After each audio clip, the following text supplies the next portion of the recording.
осының алдындағы отырыстардың бірінде айтып едім, 95 жылы қабылданған қазіргі қолданыстағы ата заңды дайындау кезінде 12 адамнан тұратын сарапшылар кеңесі құрылған болады. Сол 12 адамның 9-ы елдің азаматы, қалған 3-еуі әртүрлі елден шақырылған шетел мамандары.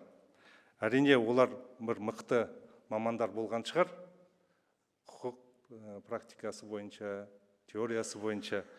Бірақ біздің елдің тарихын, мәдениетін, болмысын қаншалықты жетік білді, ол жөнінде кесіп айта алмаймыз. Мұндай маңызды құжат әзірлеген кезде тарихта, мәдениетте, болмыста үлкен рөл атқарады. Қазір еліміздің жаңа конституциясы осыдан 30 жыл бұрын жабық кеңседегі 12 адамның жұмыс тобының күшімен емес, ашық тікелей эфирде әрбір отырысы өтіп жатқан, әр өңірден, әр түрлі саланың өкілдерінен құралған үлкен комиссияның күшімен жазылып жатыр. Ең бастысы, бәрімізде ел, осы жерде ел азаматтарымыз, сырттан келіп шақырылған ешқандай да шетел маманы жоқ. Себебі біз өз болашағымызды, өз тағдырымызды өзіміз анықтаймыз.